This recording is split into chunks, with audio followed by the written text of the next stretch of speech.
welcome to Art Games Matter. The way we're going to start this out is each of these folks are going to take a minute or two and introduce themselves / perhaps take a position on this question or others. And I guess we'll start with Brenda. Hi everybody, I'm Brenda. The Art Games Matter. So I was kind of having a pre-panel discussion this morning, and the question was, the Art Games matter to whom, or to who? And I guess to me personally they matter, because I don't feel like I've got a choice but to make them. I'm working on 2 games actively right now, and I'm just making them because I have to, I guess, just because it pleases me and because they feel unfinished and it would feel wrong not to do it.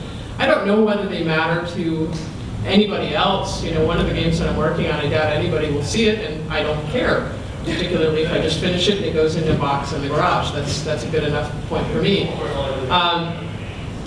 And do they matter at large? There's some people to whom they may not even matter at all. You know, they just sort of scoff at art games and the whole art game movement, as it's sometimes referred to. But I think they do matter because, free from commercial constraints, they push the envelope forward, maybe in ways that we're not able to even immediately recognize at the time. But I think that they are absolutely critical to just in and of themselves and to the larger game industry overall. My name is Humble, and do Art Games Matter? I'm in full agreement, so there you go, that was short. I do think it's worth noting, though, that Art Games won, which I pointed out earlier this year, and it just kind of snuck up on us, which is, I think less than a decade ago, when you looked at, would art games be recognized as being capable of making high art? Would they ever be, talked about by art critics? Would they be shown in galleries? I think it was unlikely, or it certainly wasn't accepted, and now, I mean, it is. It's just a fact that happened, and we won. And it was suspiciously easy, which I think most of us were expecting some kind of great struggle from the gatekeepers, and instead they sort of opened up the door to the salon and said, well, yes, come on over here. Take a seat right over the music and dance. Now, pray tell, show us what you've got. And I think that's the stage we're kind of in, and I think John might talk about why it was so easy, because the art establishment, such as it is, has kind of moved on from certain forms being defined as art anyway. So yeah, I'm a happy camper when it comes to the progress we've made, and the rest is, I'm very similar to Brenda, which is they matter to me in full art, and I just like making them. All right, I'm Daniel. I made a couple of games, like Today I Die and I Wish I Were the Moon, which sort of fell under the category of art games. When I started making them, I was not really sure what I was doing. They sort of accidentally ended up being art games. In regards to what you were saying, Rod, about art games winning, I think something else actually happened, which is now it has become sort of a genre, right? Like, how many of you could claim that you could, look at a game and recognize it's an art game? You could say, yeah, this is an art game. Look, an art game. Somebody made an art game, right? But that's sort of it seems like a very hard question to answer. Is this game an art game or not? That sounds really hard. But this thing happened in which many games came out which fell under, they had this common thing to them, in which some of them, they rely heavily on thematic elements that were not commonly used in games, like mourning or loss or sadness and all that stuff, but sort of did not explore actually, the core of what games are. It was really not a deep exploration into that front. It was just taking the liberty of exploring themes using loose gameplay, using themes that were not common. And now people recognize a lot of games, like including my own work, as art games, just because they share that common trait of tackling unusual themes, not because they're trying to do something really different from what the traditional arts do. So what I think happened is that there's now this new genre of games that are art games, which is totally fine. They did not exist before as a category of games, but they sort of are not actually what this art game movement was going to be about. Right? They got stuck on that niche without progressing forward. But I didn't want to talk that much. Yo? Let's write down everything we're saying.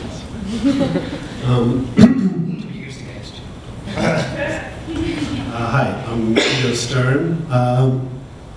Yeah, so I've never really used that term myself, art game, but I know what it means. And I think, well, my perspective is I come probably from people on the panel from kind of the more traditional art world. I'm an artist. I've been an artist for, I don't know, 15 years. And then more recently, I started calling myself an artist / game designer. So I really started making, sculptures, videos, performances, prints, things like that.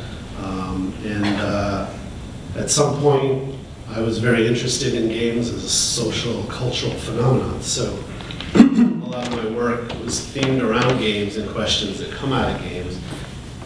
This is like around the mid-late 90s, and then the art world, or the new media art world, kind of coined a term called game art, which is different than art game. And it's basically a group of artists who are making art around games. And this was at the time, mid-90s, so a lot of mods and machinima and installations themed around games.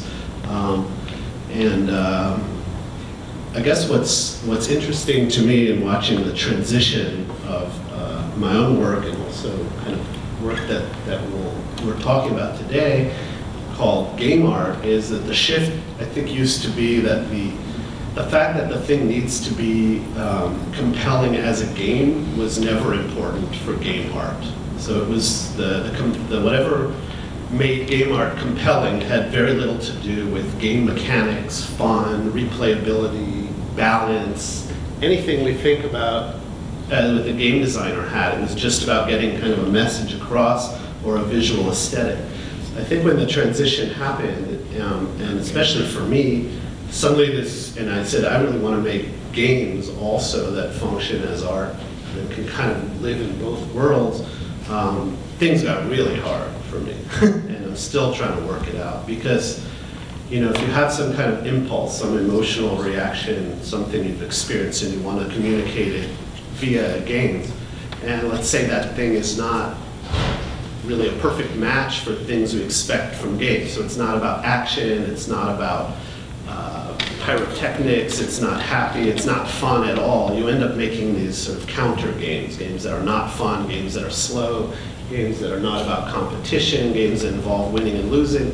And before you notice, you end up making a bad game that nobody wants to play. And people who like games and understand games and are passionate about games say, oh, your game sucks. It's art, it sucks as a game. So this challenge of kind of where that intersection lies, how can you make something that in a way works as art? And it's hard to define that, so we can try, but I don't want to talk too much about that. And it's hard to define games too. But that intersection, I think, is what makes things difficult. But I do think it'd be interesting to look, again, beyond the scope of this panel, at more look at art games as, however you define it, and also look at game art and see kind of how those things relate to each other. One, really, the art games need to work as games, and the game art do not need to work as games. And I think that's at least a lot of what I struggle with. How do you make things work as a game and as something compelling as an artwork? Without fun ruining everything.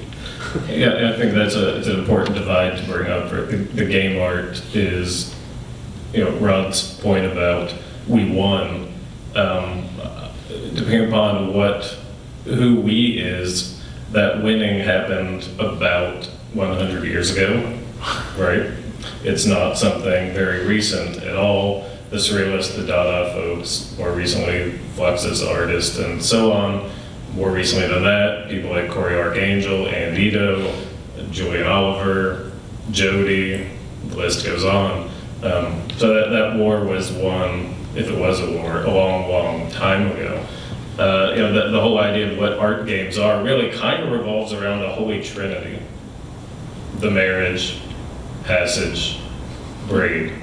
And from the point of view of art games, right? And is that a bad thing? is that a bad thing? Not necessarily.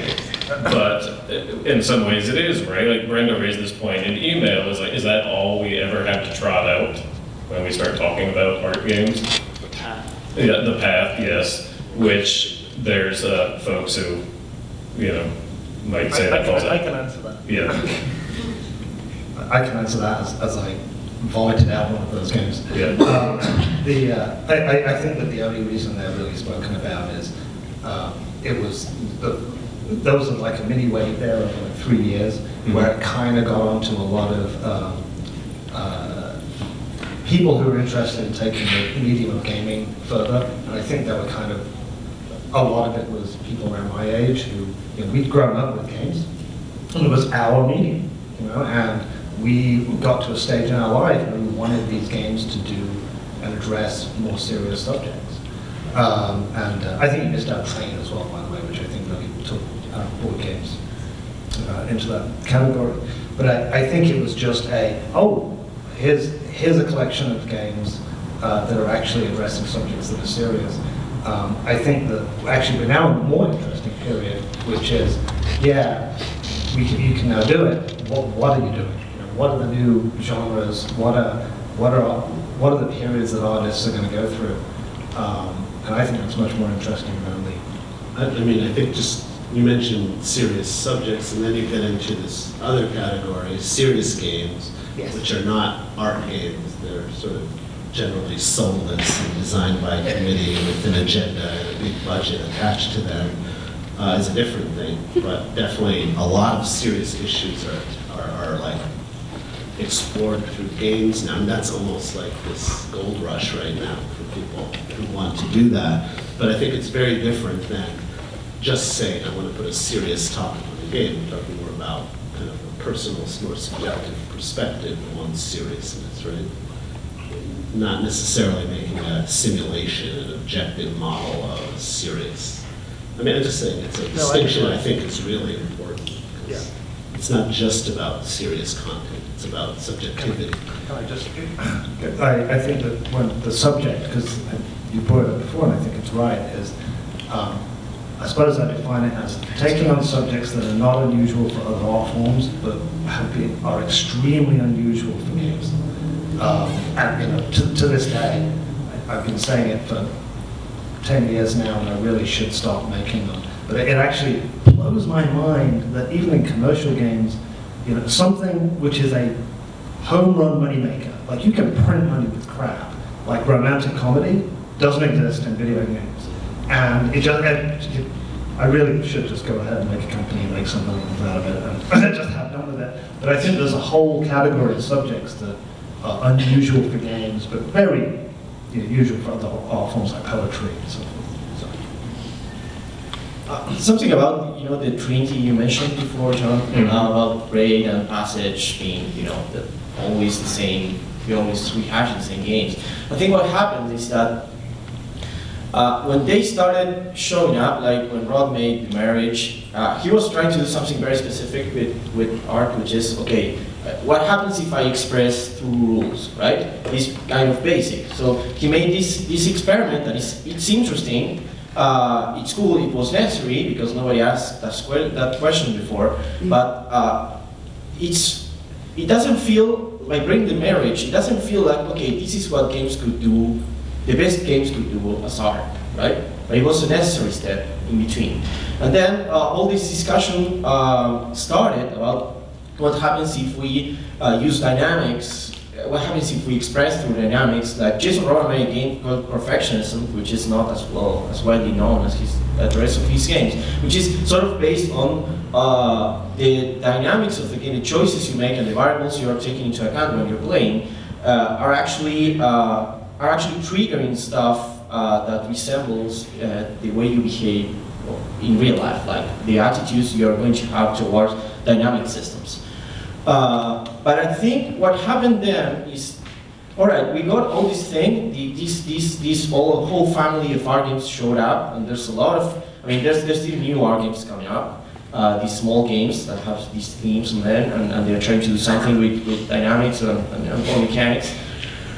But I think the next step, which Braid sort of did, is what happens with the core of how games feel, what games are, the aesthetics or of playing a game. Like being an author in that field is like, all right, here's the thing.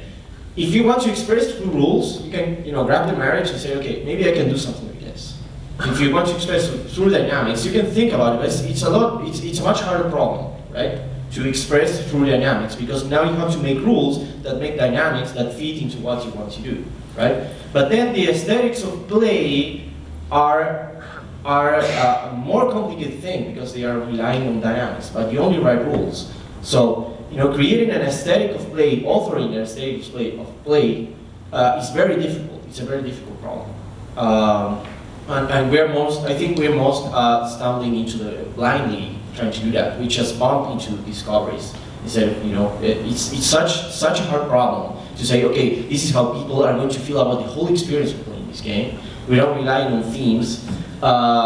It's very hard. Nobody knows how to do that properly, right?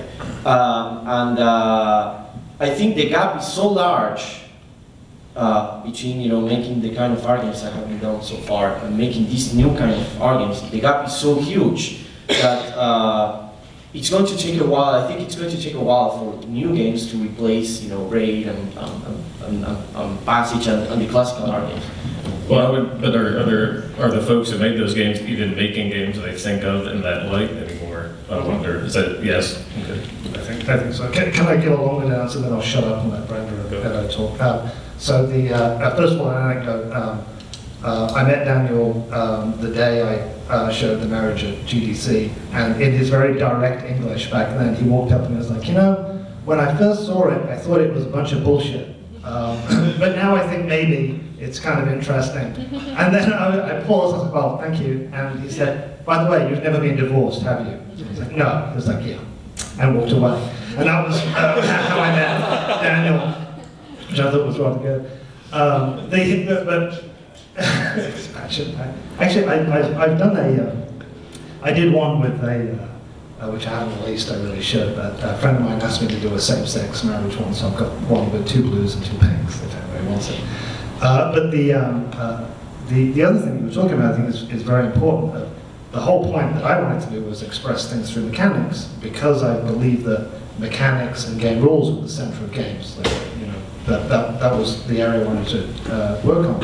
But I don't think that that's just one tool, and I think it's a good place to start. But there's a George Bernard Shaw wrote this review of a play in the 1920s, and he said, a good play and a good work of art is like a church organ. There are these 3 keyboards, and there's the bottom keyboard, which is the bass, and it gets you in the gut.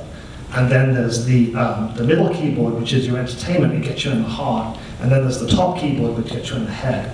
And I think that when you're doing mechanics and expression through game rules, I think I've been pretty successful at getting the head bit. The other stuff, not so much. I think you need other things there. It's interesting because I don't necessarily see things just, this is the aesthetic and the mechanics and the dynamics. I see things like in all the art games, or what would be classed as art games that I've made or that I'm currently working on. I'm just interested entirely in systems. And the rest of the game truly seems to make itself. I mean, if I can accurately identify the system and figure out where you're going into it, the whole rest of the game just seems completely obvious to me. Because I'm not, I'm not a painter, and God help us if I ever had to do art for a video game, although that could probably be a pretty funny looking video game. I have to build things with my hands, so I tend to work with found objects or things that I can mold into a shape and that are forgivable. Or forgiving, forgivable, maybe both, maybe both. But I don't see them as these separate things. It's just I'm making a system and I'm going to put you into the system and all those pieces go together. Yeah, I noticed, when people think about experimental games, or when I talk about experimental games, I break it up into 3 categories, which I see a lot of, I think all 3 of you maybe think of them a little differently than me, but which would prioritize the system. But I always think that experimentation in games, it can happen in many places, but if you were to categorize it, it would be gameplay and mechanics, it would be visuals, and it would be theme. And I think actually, I would like to think that, yeah, you need all of those. They all have to be kind of different and creative and sort of true and unique to the particular project, but I actually don't think that's true. I think you can actually have one of those things be arty or different or experimental, and that's enough for me. So examples, just take a game that's... the first one would be like gameplay mechanics, and the second one would be visual aesthetics, and the third would be theme. So I think you could look at things like, let's take something that's like the most cliche given in the middle of games, like first-person shooter, or aliens and you shoot them, or StarCraft or Medieval Warcraft, and then you just say, okay, I'm going to skin this. I'm going to say, we'll leave the rules as they are. We'll leave the mechanics as they are. We'll leave the visuals kind of in that same style. Someone drawing things, kind of learned how to illustrate in the illustration school, and they're using Maya and all the same tools. And then we'll change the theme to, I don't know, gay revolution, and suddenly you have something very different. And there are a lot of art games that do that. They don't touch mechanics. So the whole idea of like modding games and skinning them, that's what it was all about. I mean, does anyone know the game Biotech Kitchen? Yeah. Really early, 96. That's 15 years ago. That was just a skinning, and the game was about genetic engineering in the kitchen, but it was basically a first-person shooter. All they did was change one of those elements. You do the same with visuals. You take something, you kind of leave the game. So anyone know Tom Betts? So Tom Betts, basically, QQQ, he took like a Quake server, left the rules the same, left the visuals the same, but left the theme the same, people shooting each other, left the rules the same, but added like a glitch, so the game just leaves trails forever. So you're on the server and you're playing this thing. So visually, it's so mind-boggling different that the whole thing just changes. Vuk Kosik, another net artist, made ASCII Unreal. Took Unreal and skinned it all with just ASCII art. Same game, same stuff, completely, radically different experience. Jody, Untitled game. Wolfenstein 3D, same rules, same mechanics, same theme in a way, it's still called that, but all the graphics are just grayscale squares. So there's visual exploration. And then the third one is the most easy, the one you guys have talked about the most, mechanics, really exploring what can mechanics do, and of course the themes are also in all these examples. So I don't know. I'm curious, those reskinning games, were they, without wanting to get too pretentious, but what the hell, we're on an art games panel, were they primarily a commentary about the video game culture, or were they completely separate from that and they were a visual spectacle? They were a comment on video games as a cultural form, but also on the art world, right? Like Ars Doom, for example, which is making a mod of Doom that's based on a particular space at Ars Electronica in, I think, 1996. They curated a show of works that were created to be hung on the walls inside the mod, and the people could run around inside of it and shoot at the art as a way of commenting on the work. So there's people commenting on the art world, commenting on pop culture, commenting on... But not only trapped in that internal life. Like Mongrel is a group from England, they made Blacklash. It's basically like a game about racism, but it's basically a shooter. It's still playable, it's not about the art world, it's about an issue. Blast Theory. Mm-hmm. They're game designers, but they do hardcore, weird, crazy games. That to me is, in a way, you can't kind of vilify that for being kind of playing art world games in a way. It's really, No, I didn't say it's a bad thing. no, I feel that too, believe me. But like Blasteria, to me, probably my favorite game design group, because they do things that work as games. They're hardcore, they're extreme, they're surprising, they're multidisciplinary, they're visual. That, to me, is where art games and game art combine in the people. They're delivering playable games. It's not trapped in the logic of a subculture, be it art world or indie game panels. It's just, hey, put it out on the street, people will come, they'll get it, they'll enjoy it. So, yeah, I mean, I'm just saying, mechanics is for me not the starting point, really. So this, I just noticed. But that's a big sort of line between the indie game community's approach to this idea versus the art world's approach to what games can mean. And for the art world, games are essentially a tool set and a slice of culture. And a visual, yeah, right. I kind of embody that inside the slice of culture, right? And so there's a very different values they're placing on games as a cultural form. Is that because the art world is, unlike, as you said, over 100 years ago, you came from craft and then you broke out. Now it's coming from an individual artist and you just are breaking in into any particular craft you like? Or it's like craft, I mean, they're just different value propositions. There's different places the culture is placed, the value of the work. And the art world largely is not as concerned with craft anymore as the games community is. The games community is very, will disagree with me in a second, but I feel like the games community is still very, it's very inward looking and it's very intent on figuring out its form, right? Like what do games do? We're still kind of chewing on that. And the art world, the trajectory of the history of art in the last 500 years is one about image making, right? And how to make images got figured out quite a while ago, right? So they're not worrying about that anymore. They're worrying about other things now.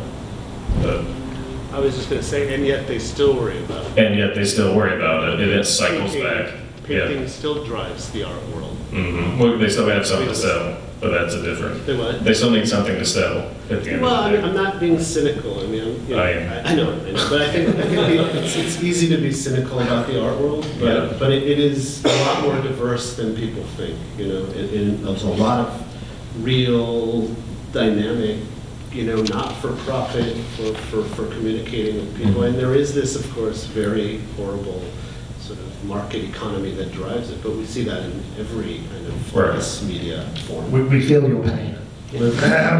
Yeah, well, that raises You a just need to topic. navigate around. It's just another constraint. For me, an interesting, particularly for you two, Brenda and Rod, is the fact you both live very deeply in the commercial world, and you're both very important people over here on the sort of the indie scene, the art game world.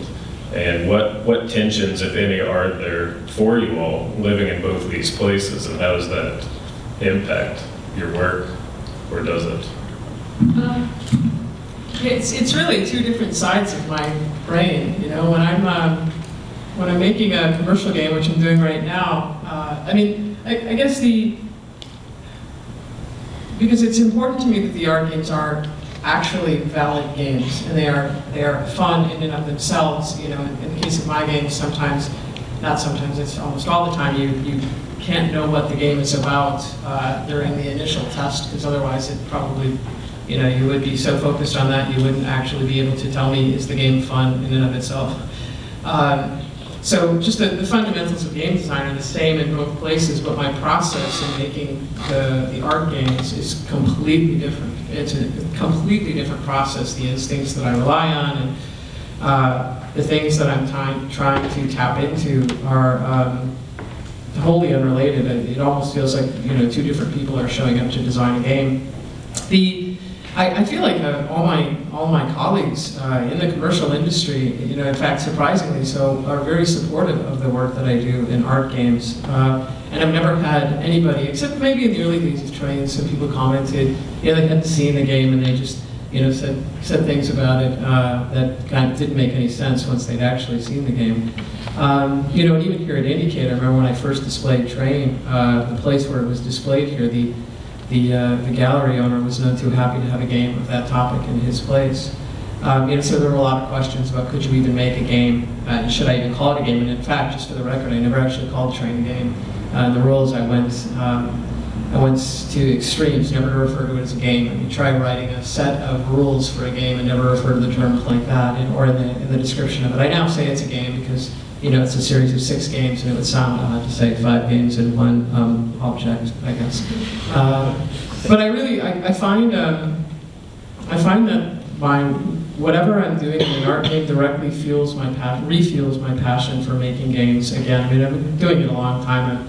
I can't imagine ever doing anything else, but being here and engaging with people, I was saying to John last night, it's absolutely critical that I spend at least 4 days a year talking to people who understand the importance of these games to me. And they don't make any money, at least for me, and I'm sure they never will, and I don't care if they ever do, but it's something that I have to do. So that's my very long answer to it seems to work fine.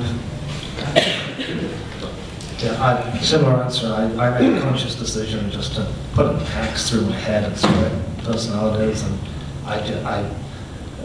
hopefully some of the commercial work I do has some kind of redeeming value, but the aims are so completely different.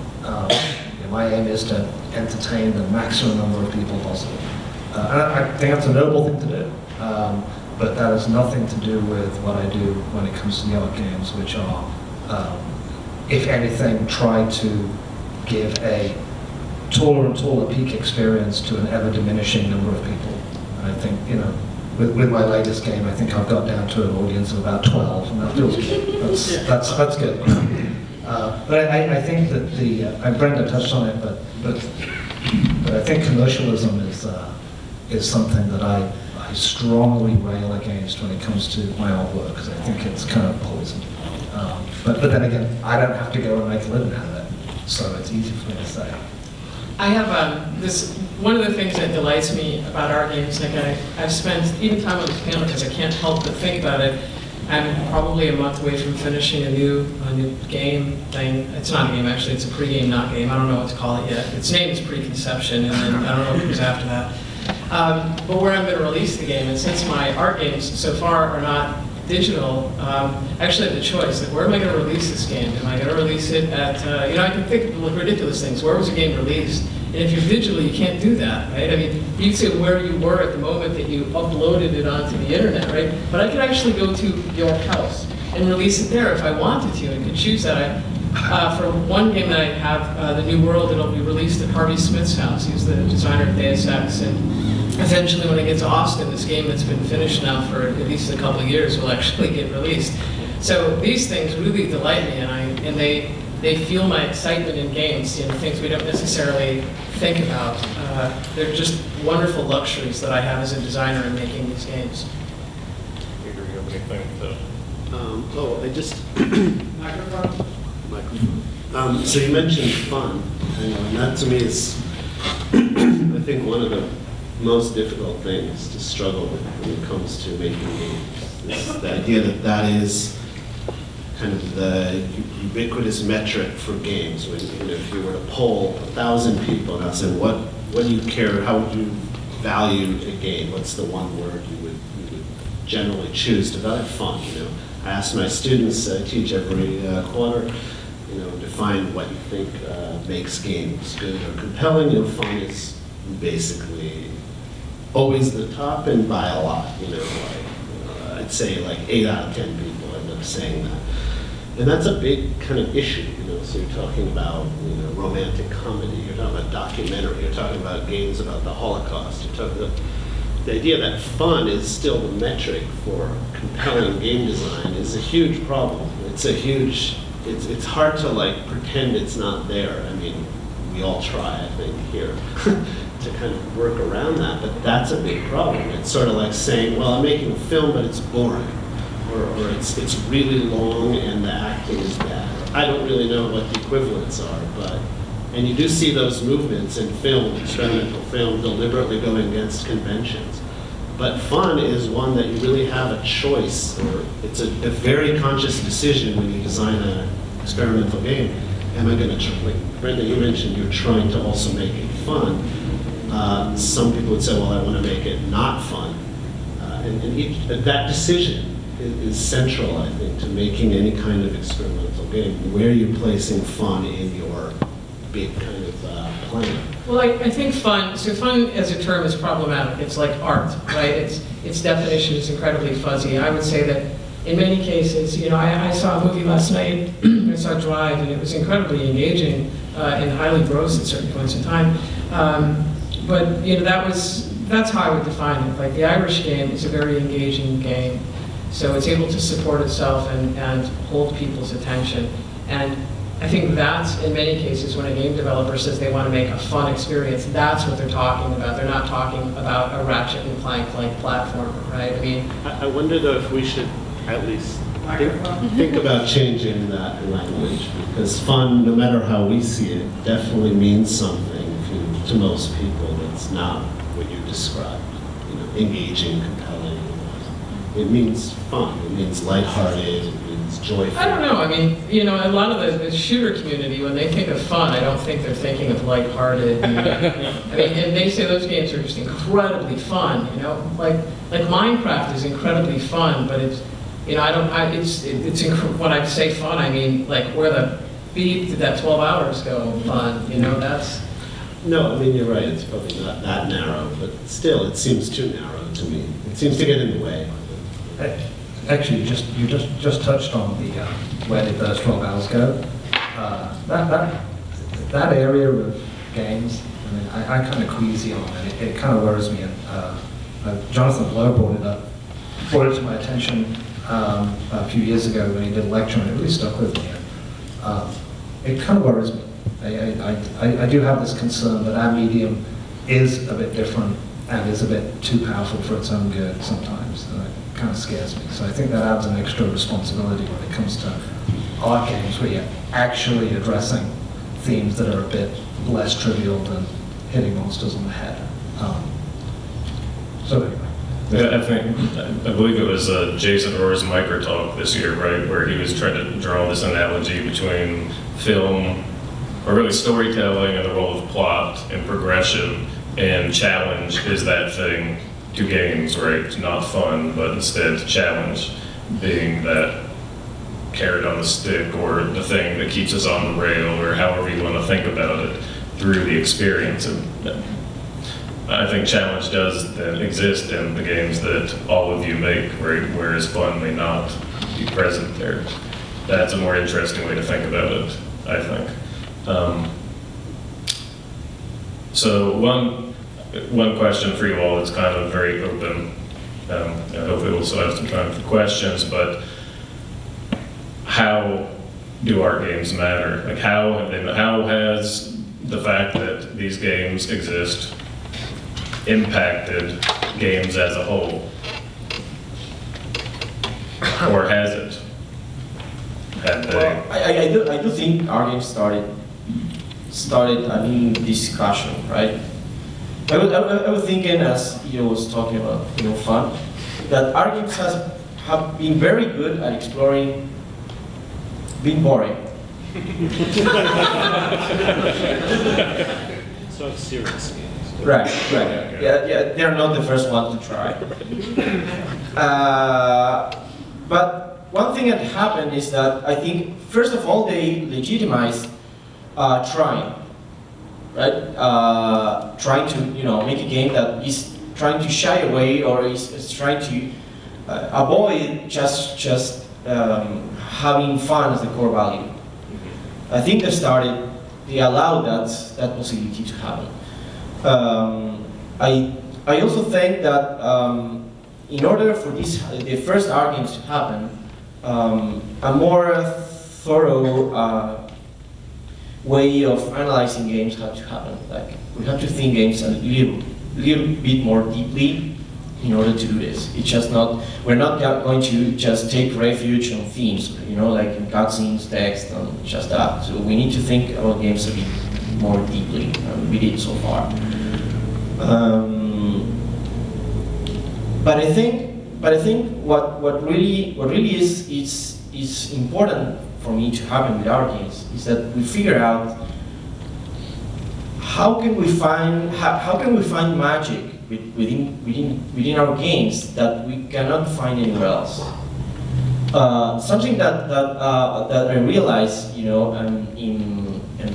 by playing games and going to art galleries and stuff, is that there's at least one thing that games are good at that contemporary art doesn't do for me, which is having epiphanies. There's a difference between epiphany and learning. Epiphany is when you have this conscious realization that allows you to rethink everything you've seen so far in a different light, and maybe do other stuff that you didn't notice before. And you can actually do that.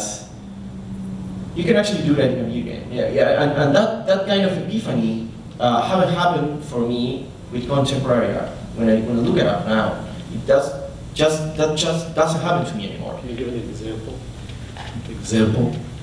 Well, I have a very fresh example, but I can't actually give it because the game is not released yet. Which is John Blow's Witness.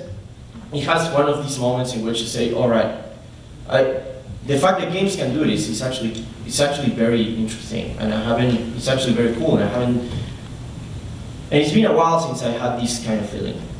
But when you say you don't find it in contemporary art, are you including literature and film? Well, yeah, I don't read every book and watch every painting. It's just like a gunshot, going to art galleries for years, stuff like that, and there were interesting experiences, but they didn't go there. I'm not saying they're inferior. I'm just saying that they're not going there. I mean, I could potentially get behind that thinking, but not really distinguish games in that sense from literature or film or theater or spoken word poetry or plenty of. Right. I mean, you could say I look at a painting and never feels fine. Right. That's right. Maybe I should have been more specific. Interactive art. Mm-hmm. Right. Oh, yes. All right. I mean, I'm the person that always says that interactive art should basically be thought of as a subset of games, and not anything separate. Just badly designed games. Right. Well, okay. Well, that's the thing. So, they have a lot of craft and money. strike that from the record.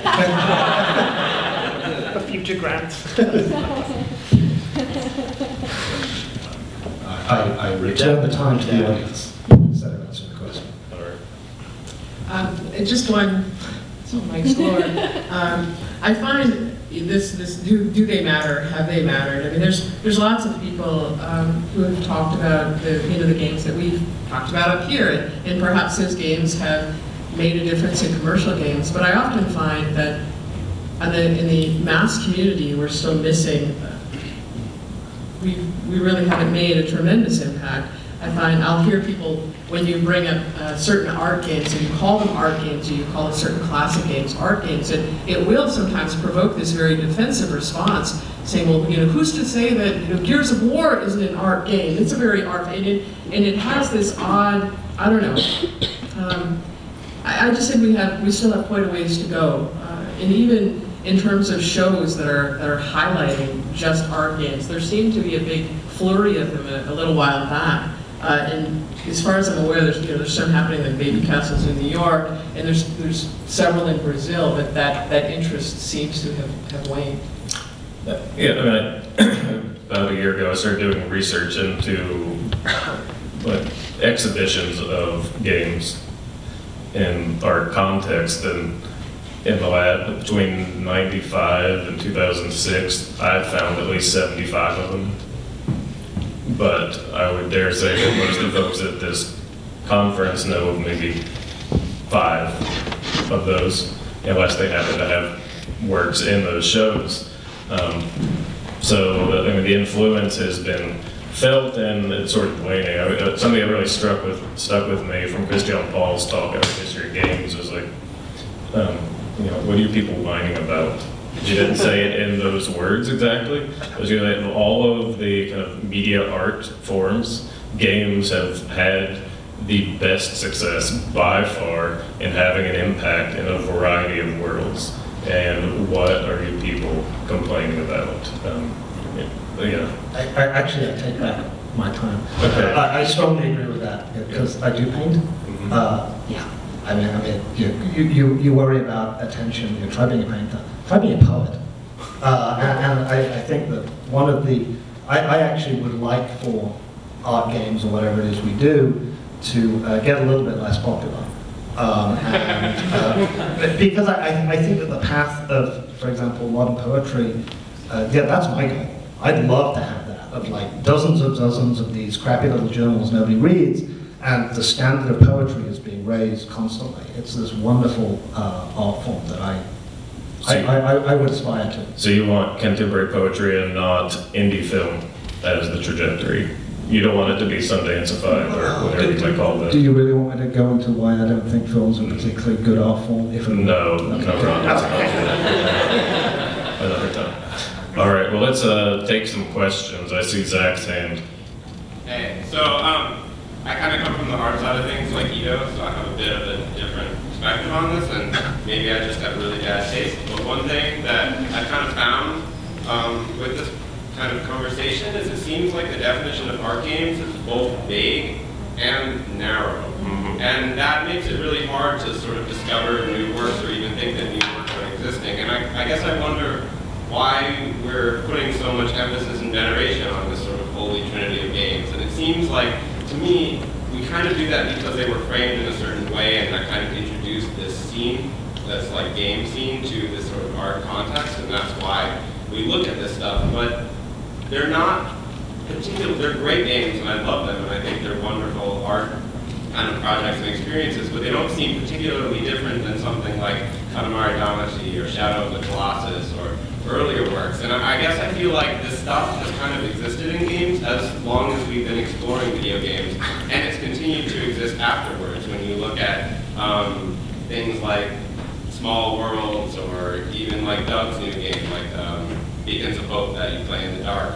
And people are exploring these sort of mechanical situations and messing around with rules and how that's affecting things.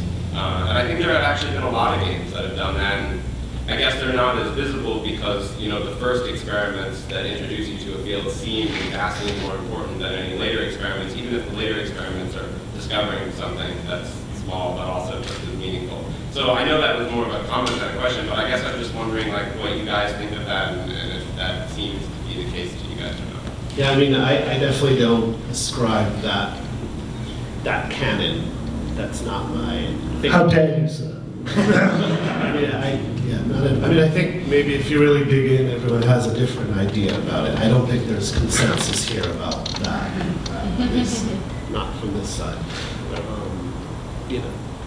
Yeah, it just seems like there's a lot of room for like a very broad kind of conversation on this, and I think like panel-wise, not like this is awesome. Like I'm not dissing anything, but like I think that there are like a lot of room for panels, and even at places like GDC, and here more stuff. Like I think there are a lot of ways that we could look at games and sort of pick ones out and say like, oh, like Minecraft. I got lost in Minecraft. I've never been lost in a game before, and like desperate to find something that I built and thought I may never find it. Like that small experience, while encapsulated in a large game that isn't necessarily targeted as an art project, was just totally astonishing to me and something that I've never had before. And I think on the level of something like playing Braid and discovering, how it intertwines that. I think that's right. I certainly wouldn't disagree with you. I would say that experience of being lost in Minecraft, I wonder if that's, one of the things I like about games and what we do is they just elbow into other art forms all the time. And so when you were talking about Minecraft, and I love it as well, is I get that sense of, are we kind of elbowing into architecture and playground design and park design? And I think it's great. So I would agree with you. I think it's very broad. Oh, John's in the back. He's going to object. Yeah, Objection in the house. I have a forward comment in reply to that, which is art doesn't mean good. Right? That's true. So, yeah, lots of games have good experiences. Great.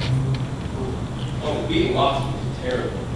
No, but it's good. Yeah. Well, Zach experienced the sublime inside of Minecraft, I think. Most of the defensiveness that comes out when you say art game is because in people's mind, art means good and stuff. Like we've got that culturally drilled in. If you just completely erase that association and say that art is more about an intention or a framing, then all that argument goes away. I agree completely. Brenda, I think you were going to say something. I don't get. I don't remember. It's gone. Yeah, I got something. Okay. You were going to comment, or I just shut down? No, I was going to reaffirm that I'm an elitist and I do believe that some things are better than others. And, But I think that's a different we've gone point. over that ground. That's a very different point than what John's making, I think. There's Yeah. good food, and that doesn't make it art. That just makes it tasty or nutritious or what have you. Yeah, and there's bad art. And so, yeah, I think it is. There's a lot of anxiety around respect, right? And being privileged and so on that comes around this. But anyway. Yes. Yeah, so sort of what this breaks down to me is sort of semantically, there's game art, art games, and then the larger discourse on games as art. And so when you have that sort of that kind of discourse, and we're using these terms to frame that, and that starts to encompass a lot of other things. Is there something we're struggling to, or we're starting to really define art games? Are there other terms that will come to represent that sub niche as this larger conversation about games as art kind of spits out or dies or whatever? I mean, I have an answer to that, and as I feel like my hope is that this conversation stops, and we just accept games as games, and we don't worry about legitimacy or what have you. We just push games where games need to go, for me. But.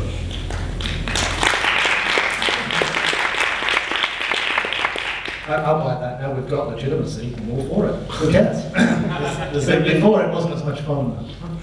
What do you know? I mean, do you feel that the subculture within games of art games is stifling in any way to people? I didn't feel that. It seemed. I don't feel like it's within the art. I feel like a lot of the folks who are making these games have sort of moved way past this conversation, right? I feel like it's kind of out more in the player community, perhaps to some degree, or the game industry as a whole, and certain anxieties about its position in culture, and that's where, to me, it is going on. Well, there is an unfortunate economic motive as well that I think you'll find a lot of the games industry, which again I work in, are very pleased to have art games around because they do provide a fig leaf against legislation of, hey look, we're an art form.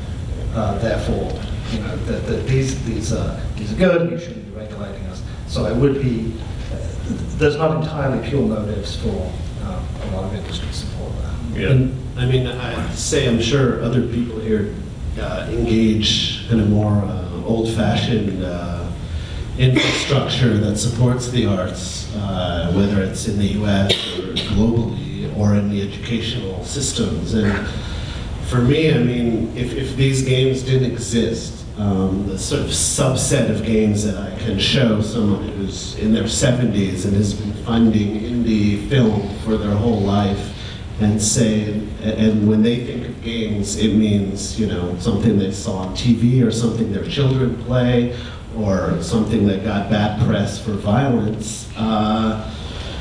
It's amazing to be able to say, well, I have 100 games on my laptop. I'm going to show you a quick presentation, and it's going to change the way you think about this medium and where it's going. Mm-hmm. So whether you're trying to build a new graduate program in art school or get federal funding for games as culturally sort of detached from the industry, it's amazing. It's been amazing to be able to say, now there's hundreds of examples rather than a dozen examples 10 years ago. So in that sense, I think, you know, there's definitely a lot of value in that sort of subculture, whether it's a, I don't know, it's a movement, I don't know how people define it, but I think it's been useful to bring games like that to the forefront.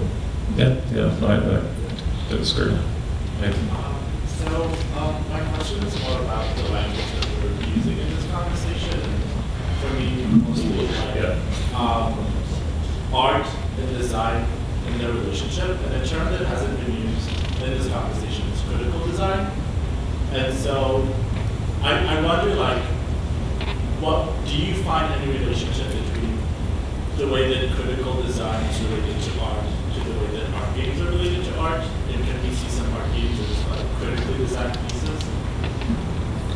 What do you mean? Critical design in the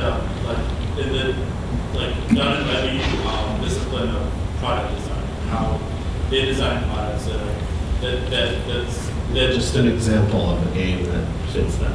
I would say, for example, Cow Clicker or Lose Lose. For me, I believe they're critical design. Or Mary's, like Mary Flanagan, some of her work, perhaps. Joystick. Yeah, like joystick, giant joystick. And that's I'd say 80% of the game art canon is something like that. Yeah. It's kind of a kind of counter, example of what mainstream games are, whether it's the theme or the way it's designed. The idea of non-fun games, boring games, games that parody other games, games that reference mainstream games. Yeah, I mean that's. Velvet Strike. We've talked about that. But I think there's a difference. I think from what Dumb and Brady is they're inside the belly of the design beast, right? Using the methodologies of design in a critical way as opposed to a commercial way, or commercial and critical at the same time, perhaps, right? That's what you're speaking to, and that it's the art games canon largely has not been dealing with that kind of possibility space of all of the possible topics and ideas one can deal with in their work. Anybody else have anything to add? Yeah. Question over. If you have a question. Okay. Did you guys ever wish you were an artist in an era where art was subversive? That is, art sometimes is thought of as good, but it also at least used to be thought of something that disrupted people's impressions and expectations. And I'm not sure art games are pissing anyone off. Right. The train has pissed a lot of people off. Yeah. So, and sometimes it pisses them off when, like Ida was saying, it's not a good enough game. Like, oh, this isn't really a game. Right? That's not. Maybe we're not in a very dangerous counterculture. The train did that. I mean, there were multiple well-respected game designers who, without even seeing the rules, literally looked at the game and assumed they knew everything about it. They were wrong. They were incredibly wrong, and they've said they were incredibly wrong later, which is fine. I've certainly blown off games as garbage that I later played and thought were awesome. So I'm, certainly not free from idiocy myself. The question that you asked, for some reason, I think in a completely different way, or I guess maybe I just heard the question that I wanted to be asked. I didn't know, which is, do I ever wish I could just make these games and just do nothing but make these games? And the answer is yes. I really wish I could. This other game I'm working on is 50,000 pieces. I just hope I live long enough to finish them. Because I do it in my spare time. I wish I could take 2 years off right now and just learn how to code so that I could make games about whatever I wanted to on a computer and not have to worry about how I was going to feed myself. I would love to do that. I think, you're talking maybe in one respect of polemical games that have, let's say, a political or a social agenda, and they're popular enough to piss people off who would come across them who aren't going there to be, riled up for what they already believe. Then you're getting into all kinds of questions. Basically, like to me, the biggest problem with games now is the consoles, and they see the command and control centralized distribution model of content for consoles and now Apple devices. So basically, anything you make that could be in these most popular mainstream form of the medium there's gatekeepers, corporate gatekeepers who can just nix anything that is risky or dangerous. What you don't have, you know, like in television, you used to have that in the old days. Once cable television happened, you basically have polemics built into a multi-platform system. So you have Fox News, that's going to piss you off if you don't agree with it, but you still can see it. So, you know, if we had the Fox News console, for example, and Dear God, man. and the MoveOn.org console, and those somehow would be accessible on the same device, we'd get a really popular medium that is allowed to have risk, but is cut off at the distribution and production model, as well as, you know, in financial viability as another sort of actor against any kind of polemical risk. So you end up with Grand Theft Auto probably being the most, you know, controversial game out there, and you have, you know, I can think of Super Columbine Massacre RPG, a game that, you know, made it out there at millions of downloads, upset people, you know. It didn't really have a point, you know, it was just kind of a weird juvenile gesture that made us think about games in an amazingly powerful way, but that would never go on a console, and that's the problem. So, I don't know, that's where we're screwed, really. It's getting worse. I think it's a very good question. I'd like to see it a lot. I think Paolo Maldini, is that your pronounce his name? He does a lot of good subversive work, and you know, his app, which showed child labor making iPhones, got banned from the iPhone, which is kind of entertaining. And made the news. And made the news, yeah. So my hope is that, you know, that there's an audience out there that will make more subversive games. It can't come from me. I'm a middle-aged white guy, comfortably off, happily married. It's tough for me to get angry about things. You know? I'm glad you're happy. Yeah, I'm with the Smash Capitalism Brigade. I'll donate. Just put my time. I think that's kind of there you have another problem, is that this medium, you know, requires a lot of resources to make, and therefore middle-class, content white guys tend to be the people who do most of this, and dissension is not necessarily going to come from people who don't have that. David, anything to add? No? Okay. I think we need to stop there, unfortunately. But thank you all for coming. Thank you, Brenda, Rod, Daniel, and Ida.